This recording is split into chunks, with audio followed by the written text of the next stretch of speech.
Hi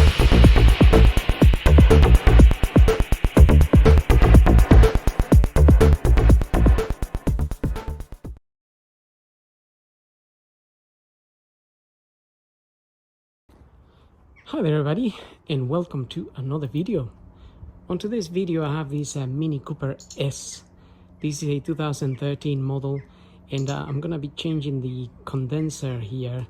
The condenser is that thing there that looks like a radiator, and it's basically for the air conditioning.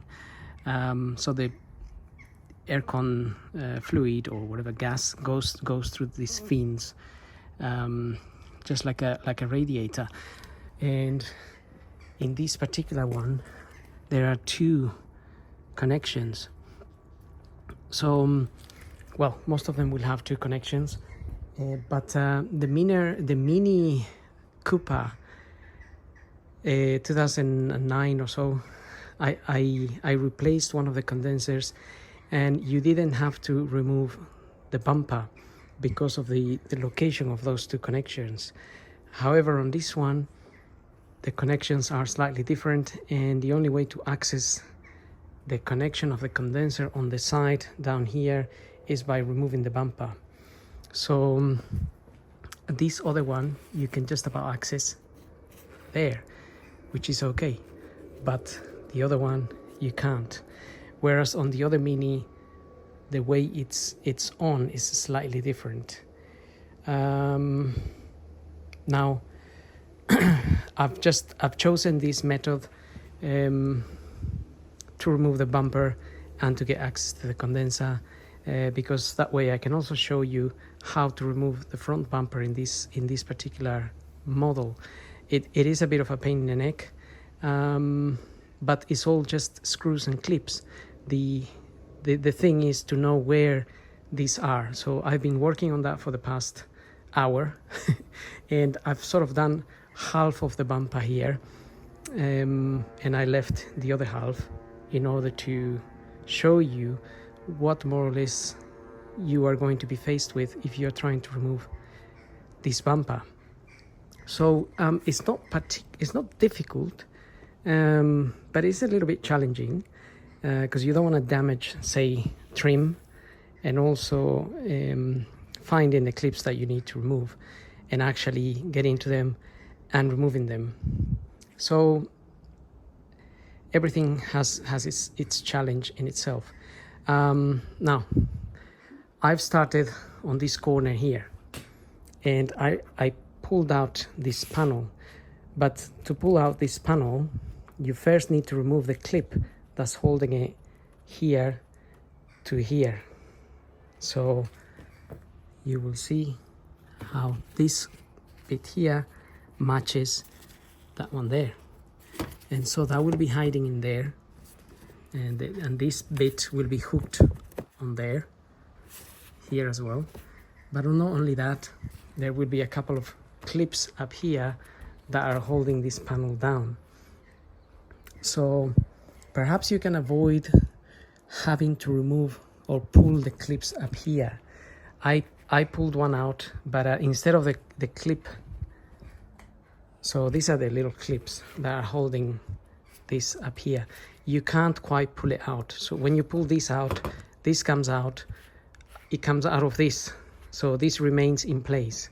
So then you have to remove this to refit it on here. But you have to press these two bits here, these plastic bits, from behind the panel, the metal panel where they plug into. So a pain in the neck,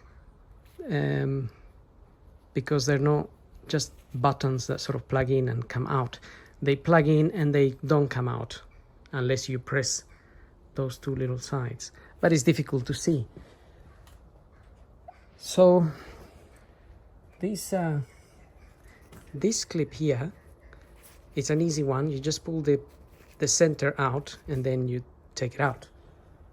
That is going to be, so you need to push this panel here, this dust cover, you push it back, and then you'll have access to that clip. You can just pull it down from here. I say you can just, but yeah, it can be a bit challenging. You need a skinny tool to get in there. Also move your tire in so you have room. And also I removed the little clip that goes in here, which is one of those, looks like that. It's got a little Phillips head, so that's the one there.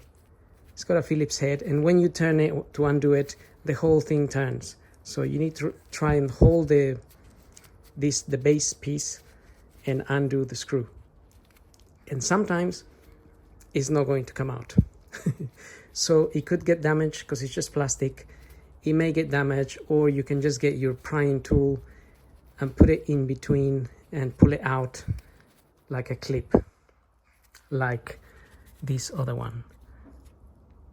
So you put your prying tool in there and you take this one out. But you could do the same with that if it doesn't unscrew. They can be a pain in the neck. They can get damaged. So bear that in mind. That can happen. Now I have another one there that looks exactly the same. And you may notice I have 3 Torx screws, which are T25s. So once you remove that, you can pull this back a bit, and then you'll be able to remove that clip from there. Now the other clip I just showed you, which is the same as this one, is plugged into here. So again, it's holding this trim in place.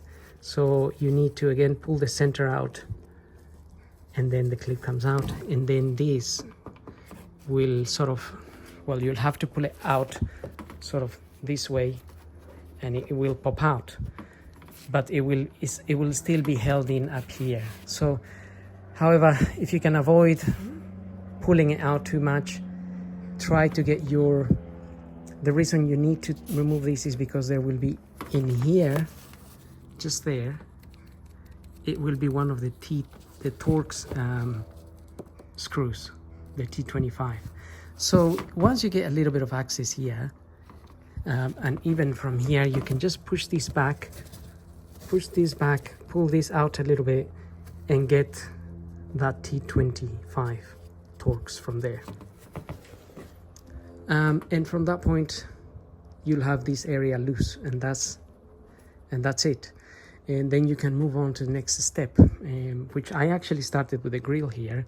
The grill has 1, 2, 3, 4 of this type as well. So fairly easy to remove. Again, pull the center out, and that comes out. So 4 of those. Once you remove those 4, this will be quite flexible to move, and then you want to remove it from the bottom here. So I've already obviously got it a little bit loose here, but I just wanted to show you, if you have one clip here, if we can focus on that clip.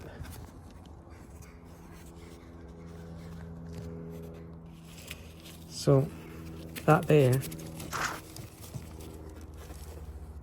that sits inside of that hole, and it sort of clips in. So if you push it down, you'll be able to pull this back a little bit. So it's gonna be a bit difficult, because as you pull that down, you hold this out a bit, and then you need to move on to the next one, but the next one is different. So the next clip, it's that one there, and that one needs to be pressed basically like that. Like, let me show you just there, like so. I think you can see that, you know what I mean. That clip there needs to be pushed in that way, but it will be sitting in here, and it will be a bit difficult to do it, but it's doable. So it goes through there, and that's where you need to push it, and then it will come off. And then you continue to the next one, which is the same type of clip, which is back there. and then the next one, and now I need to do the next one. So the way I did this basically is I got something like this. To start with, I had a longer one, but get it in there and sort of, I don't know if I can show you, but we'll try to show you.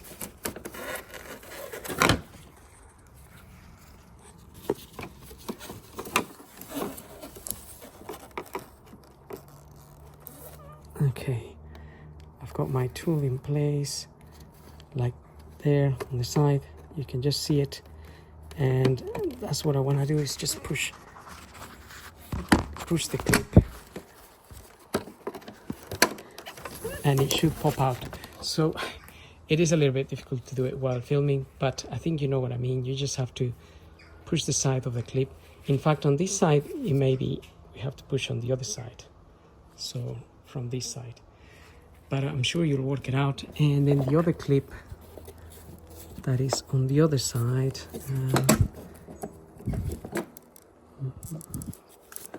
might be a bit difficult to see, but you'll have to find it somewhere here and push it down.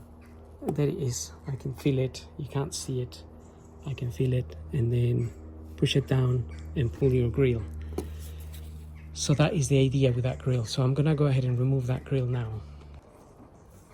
Okay, it's come out. So here we are.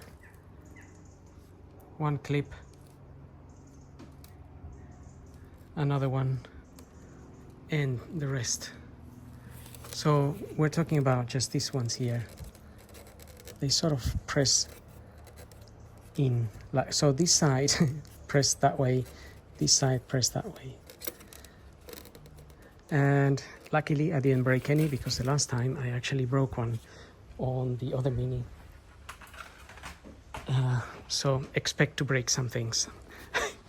Now, one of the T-Torx screws that you saw over there belongs here. I've removed it as well. So we're gonna have the same on this side. And as you can see, I haven't done anything here, but I wanted to show you the other side, so I can just go ahead and do that, because filming and doing it is a bit difficult. Now, another thing, you're gonna need to pull this panel out in order to be able to release your bumper. And the reason for that is because, again, there are two of these which are behind this panel. So one is there and one is there, and if you don't remove it, this is gonna be secure in there and you won't be able to pull the bumper out, basically. So a pain in the neck. Now, to remove this is gonna be nicely tight in there like this. So I use some prying tools. I use this prying tool here. And how did I do that? So basically I actually started in this corner and I got my tool in there, pushed it in there, and while doing that with one of these I used, so I have a number of prying tools here. So I just used a combination. In fact, I use these two mainly. I use these two because they sort of go in there and kind of slide in there and sort of push that little bit down.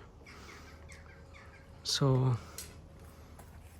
pushed it in there, and while pushing that in there, I've put this one in on the side, and that popped out a little bit, and then the next one and the next one by one. It takes a while to do because you also need to do the bottom here, and you might not think there is room because it doesn't look like there is any room, but you have to push your tool in there in order to make room. So I haven't done like this one yet, but that's basically how I did it. And also I actually used something like this in order to get in there, so I can lift that up a little bit and also pull it towards me while I release the clip. That's how I did it. It takes a while. Once you do a few, you sort of get the practice, and then you know what to do for the rest, and then they start popping out like you know what you're doing. But we need to remove it to get those two little clips.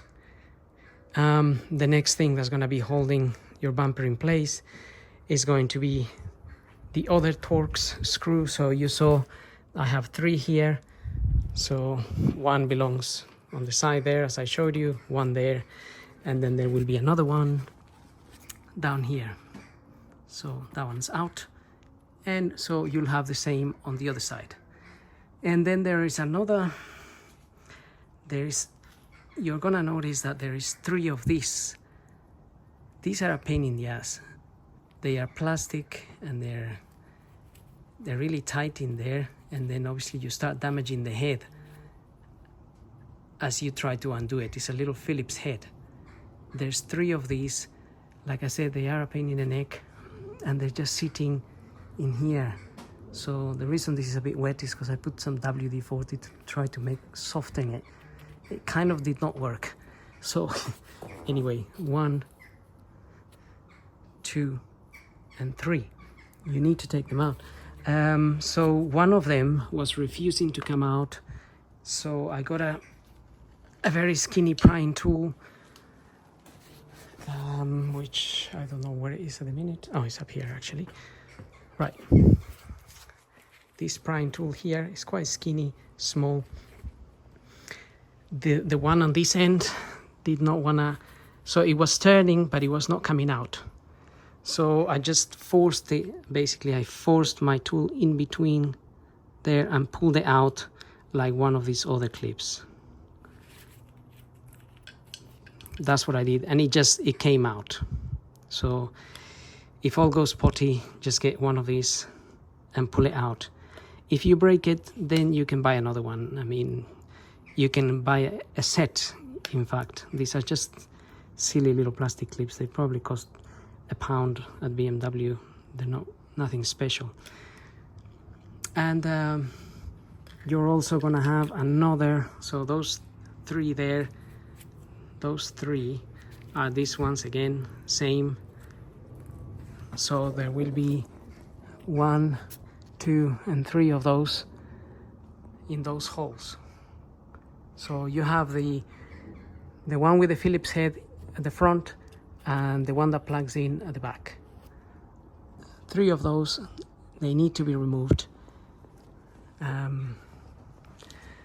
in order to loosen this. So now you can see my bumper is actually loose now. It's just a matter of me finishing this side off.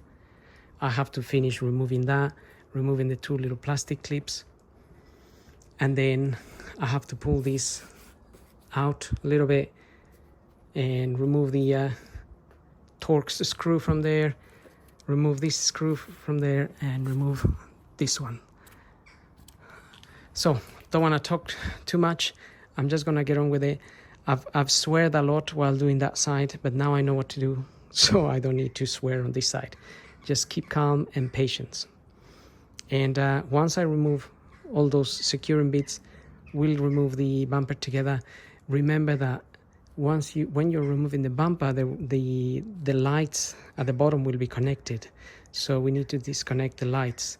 That is something that you could do beforehand. In fact, if you just get access to the lights, you need to undo this cover here. It's a bit hard to undo it when you haven't touched it for a long time, so sometimes I use a pair of pliers to turn it, and then you can disconnect the lights that are plugged into these sort of this is a fog light, but it's also a side, it's got a side light in there, so a day running bulb kind of thing. So I'm gonna get on with this.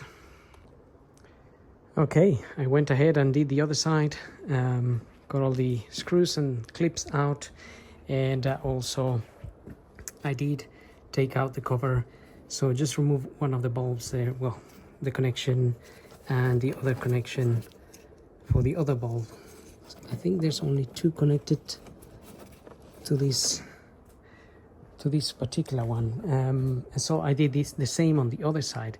So technically this bumper should now come out. Okay, so I'm going to attempt to remove the bumper.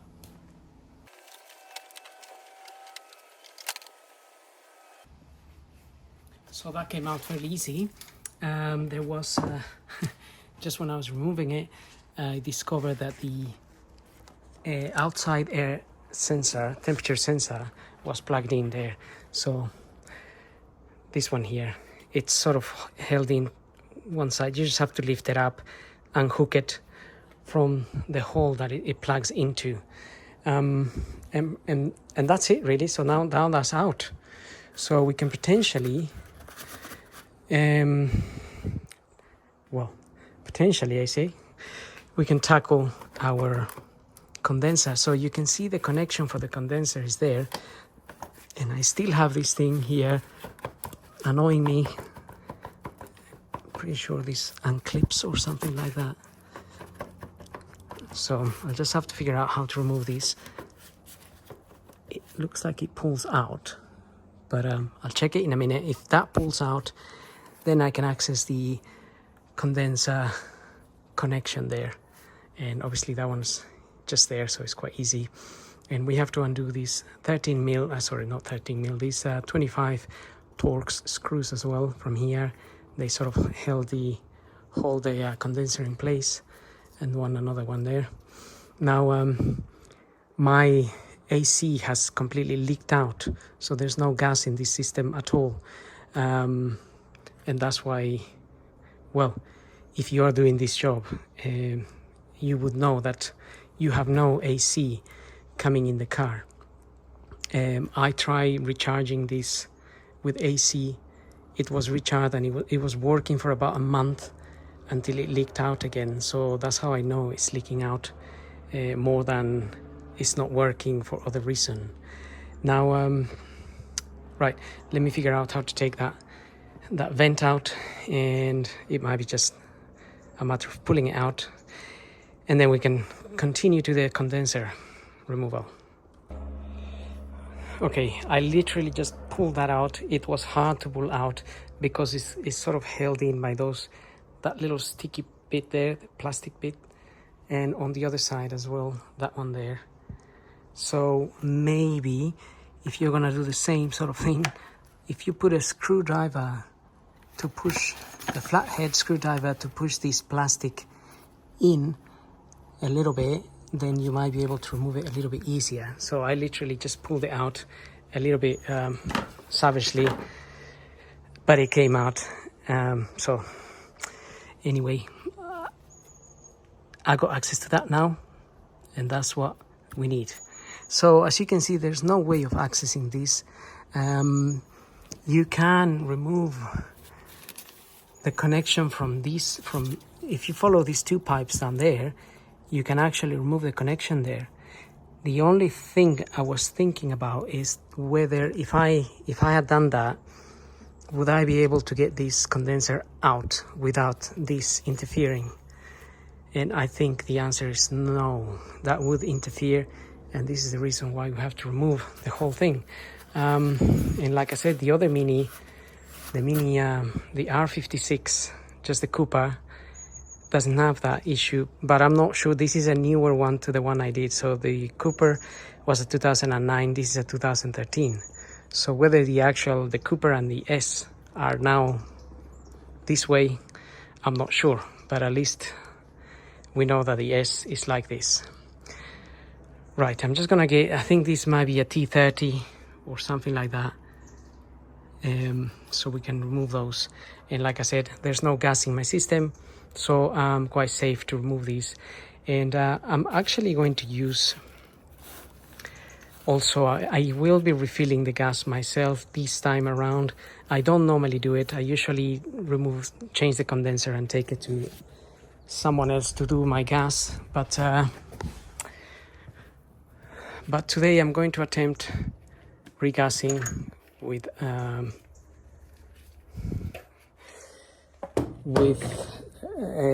gas that I have that might be okay. I wouldn't recommend anyone else trying it, to be honest.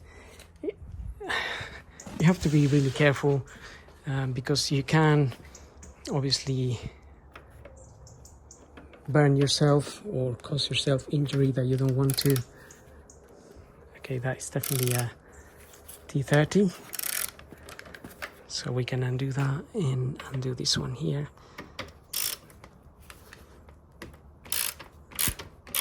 They're not particularly tight.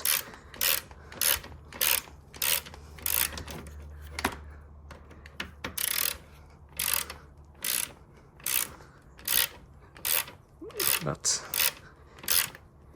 if they've been there for some time. Now I don't know if my condenser, I don't know what make my supplier got me, but I hope it's a good one. Right, so I'm just gonna go ahead and remove these two. I might need, this one is easier than the bottom one for whatever reason.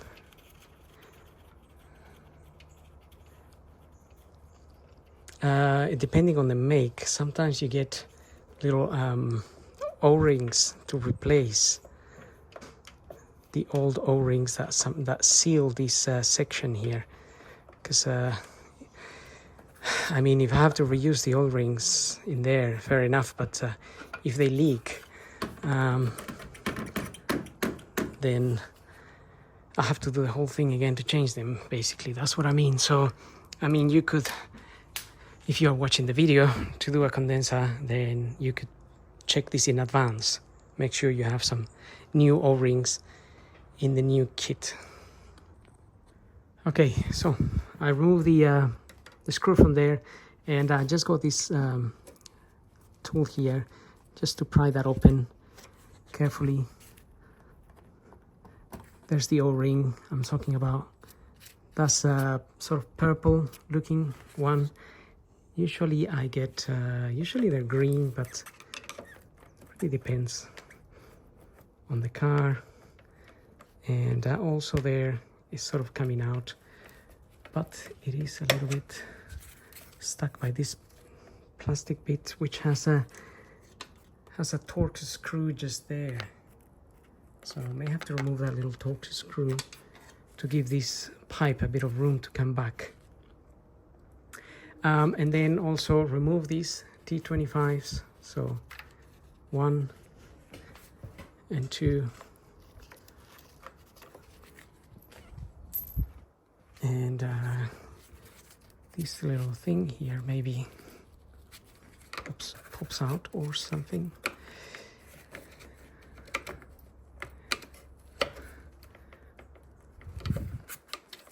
Technically.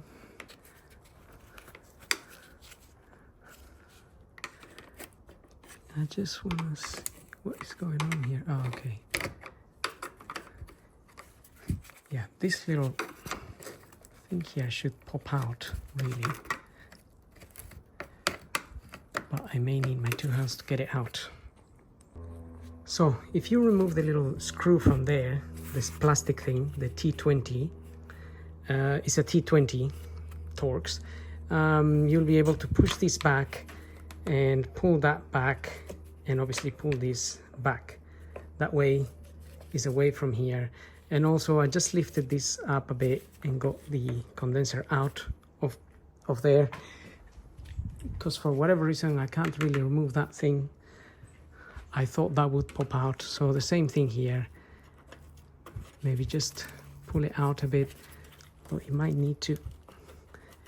really need to come out if I want to be able to get this condenser out. There is this hose a little bit in the way as well. There's always something.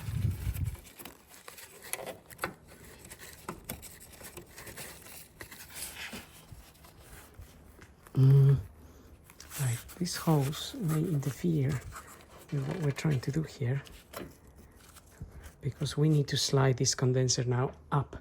So if this hose was a little bit out of the way, it would be a bit easier for me to pull this out, because I need to clear this plastic bit here, because these little clamps refuse to pop out.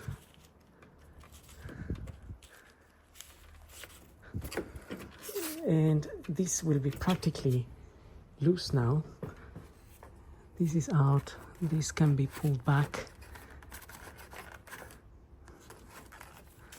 like so, just clearing the condenser here, and again that will be free to come out. As you can see, it's already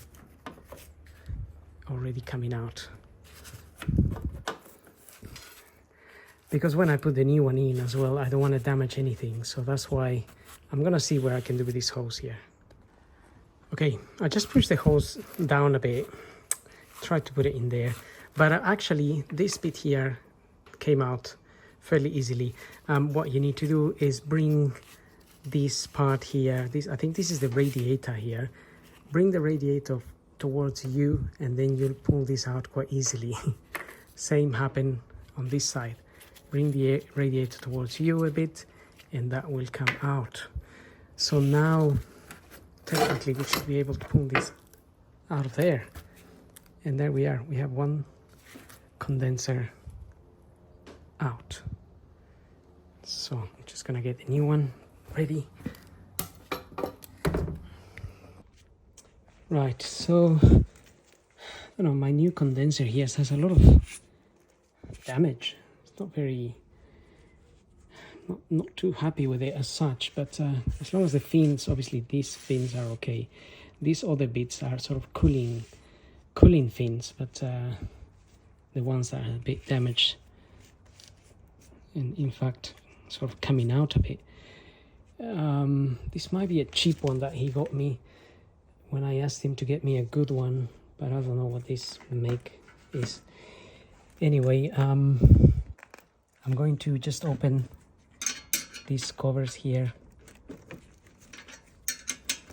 and some air may come out of there, so don't be surprised when you take this out if there's a bit of air.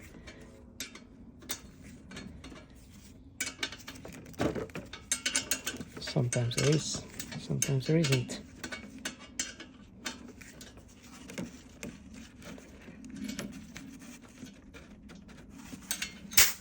There, maybe you hear that, just a bit of compressed air or something.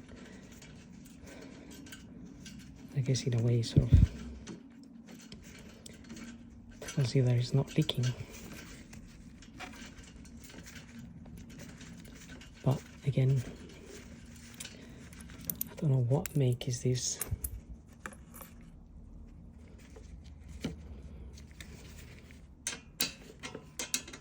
So refitting this will be the reversal of removal. No rocket science. Well, a little bit of rocket science, but I think we pretty much, if you manage to remove it, then refitting won't be as bad.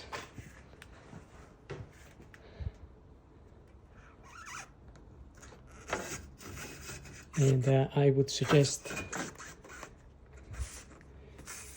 so that just goes in there nicely and sits perfectly there in the correct, right in the correct place. I would suggest cleaning these a little bit, just wipe them out maybe, if you're gonna have to reuse the O-rings like me, then clean them and maybe put a little bit of grease on it and then push them back in, and then we're going to tighten them. So that's what I'm going to do, just going to give them a little clean before fitting them back. But otherwise we're pretty much getting there. So this shall fit in there. like so. See that you just pull that and then it will plug in and it's ready. Same on the other side. So I'm just going to clean those connections and actually connect them. Right, I cleaned them and put a little bit of a multi-purpose grease on the O-ring, a very little bit, and just slide that in and got the bolt in there. Well, the screw, whatever it is, the Torx T30 screw, same on the bottom. That is done, and now we can actually fit this as well, the little screw that goes back in there.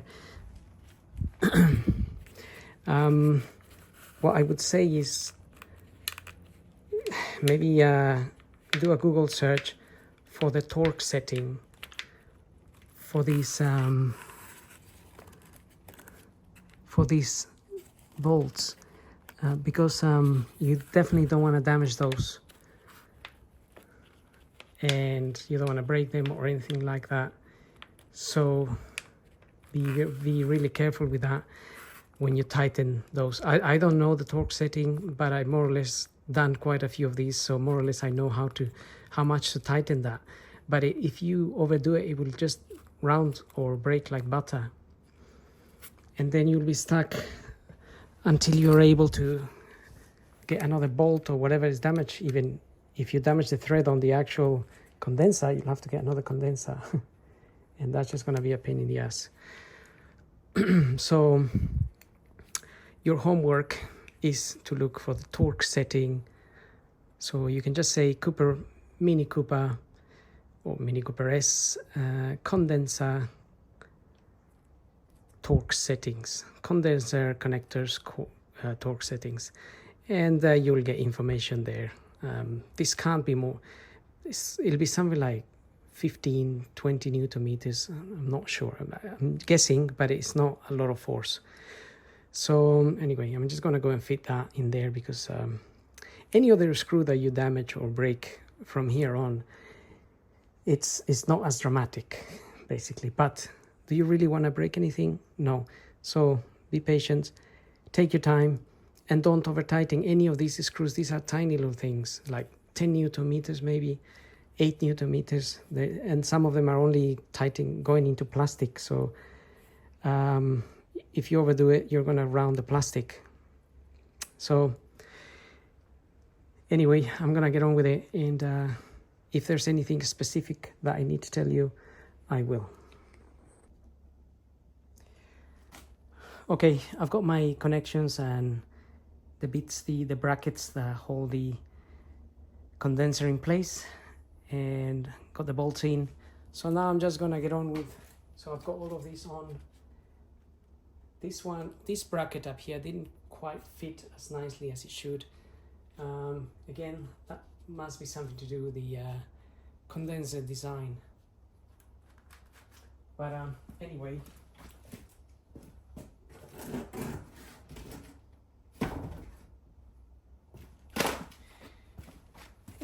I'm now going to start refitting everything in the reversal of removal.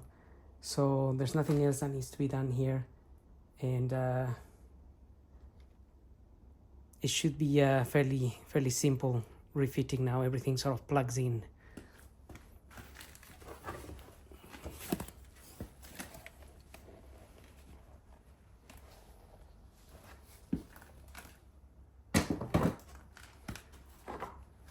And almost forgot that is the the vent.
Okay, everything is back in one piece. So now I'm gonna lower the car and we'll do some regassing.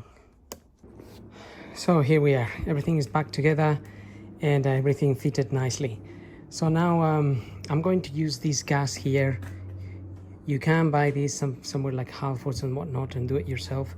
But again, it's up to you if you want to take the risk or not.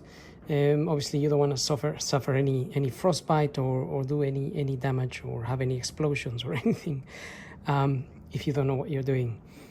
So I'm gonna do it, and I'm gonna hope that my AC starts working, because these past few days have been quite hot out there, and definitely need AC in the car.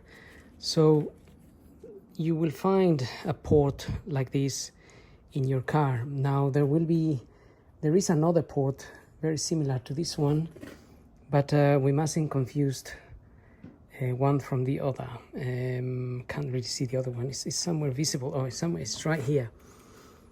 So that one will be the low port, so high pressure, and the other one will be the the high. Sorry, I think the opposite. One is high pressure port and the other one is a low pressure port. And as far as I know, we connect to the low pressure port, and either way your hose wouldn't fit on the wrong side, so it's only going to fit on the correct side.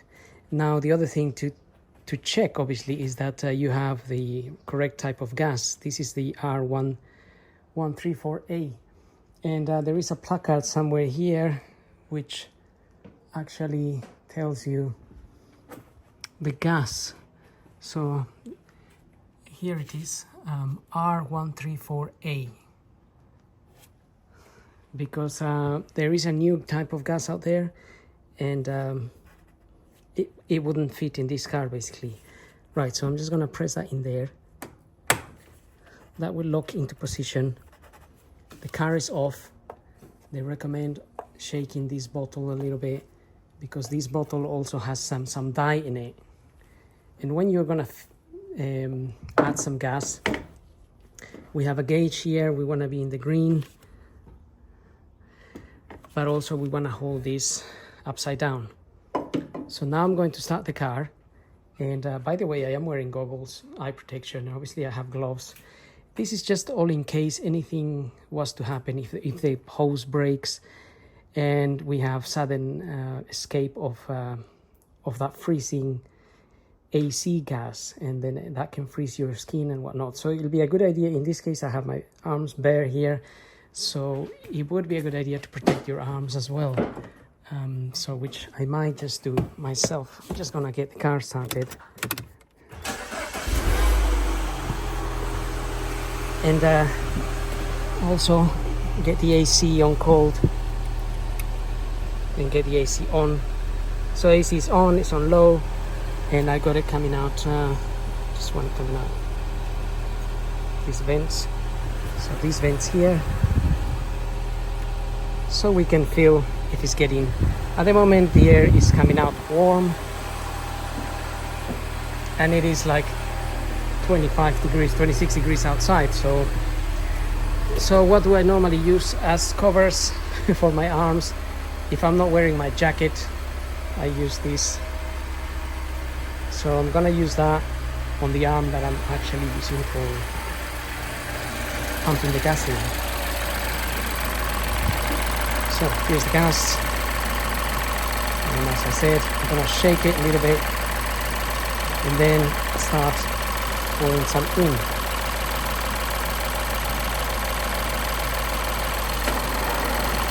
Okay, so some gas is gone in. I could actually hear the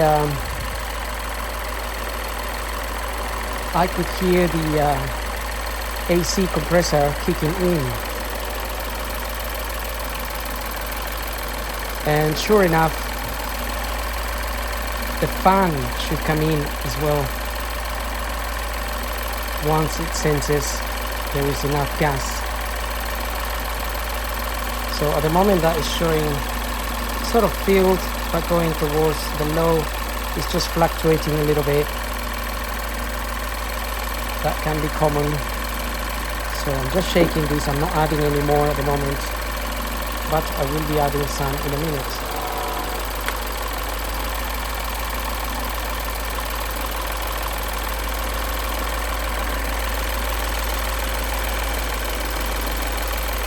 Well,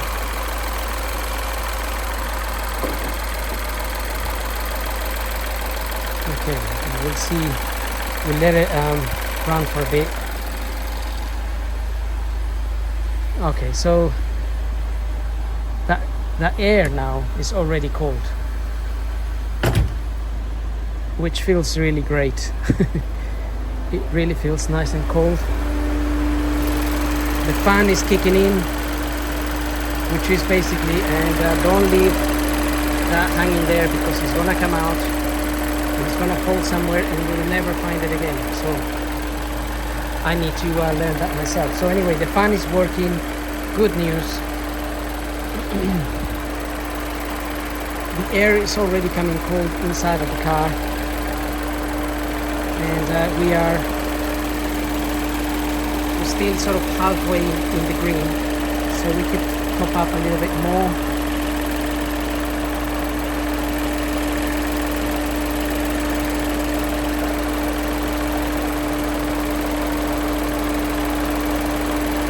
Alright, so just topped up a bit more.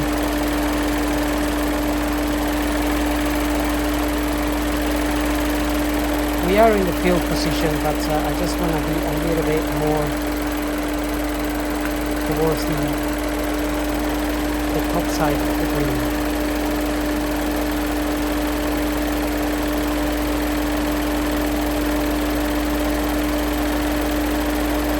But sometimes I have to wait a few minutes for this to settle, and I can't just keep topping and topping and topping. But basically, that's pretty much it. Now the last part of this video, so doing that, I'm not an expert, so that's why I would recommend, if you're gonna do it yourself, be really careful. I'm particularly, like I said, not an expert. I'm just doing it. I can show you how I'm doing it, but it doesn't mean I know exactly what I'm doing. I have done a few, I've topped up a few cars this way. Obviously read the instructions on the bottle. At the end of the day, it's up to you, it's your risk. I'm always a person that thinking about avoiding injury. So, and there's a few reasons for that, because if you injure yourself, get frostbite, or even damage your car, then you have another, if you're going to A&E, you have another 20 hours to wait there until you die, and nobody's gonna see you anyway. And if you damage your car and not yourself, then you have a very expensive bill trying to sort out the AC, which means if you've done the condenser yourself, you could always take the car to a garage and get it refilled. It will cost you maybe £100, but at the same time, this bottle I think is quite expensive these days. So maybe a refill will cost you more. Maybe it might cost you 150. This bottle costs about 60 or 70 pounds. So anyway, it's entirely up to you, but I can confidently say that this is nice and cold. Very happy with that. Now I can go home and have some dinner, and well, ask me in a week if the AC still running, because if it's not, then obviously the leak I had may have been somewhere else, but I doubt it very much. It's very common for the condensers to leak. They're sitting right at the front of the car, and they get all the rubbish from the weather, so they usually corrode and start leaking. Anyway, having said that, I hope you like the video, so don't forget to like and subscribe. And if you have any questions, obviously fire those questions. If you have any suggestions, any tips, any positive critics, go ahead and let me know. Obviously, I don't do these cars every day. I do all sorts of different cars, so I'm not an expert on every specific car. It's just the basic general knowledge applied to all the cars. So anyway, hope you like and subscribe, and we'll see you in the next video. So thank you for watching.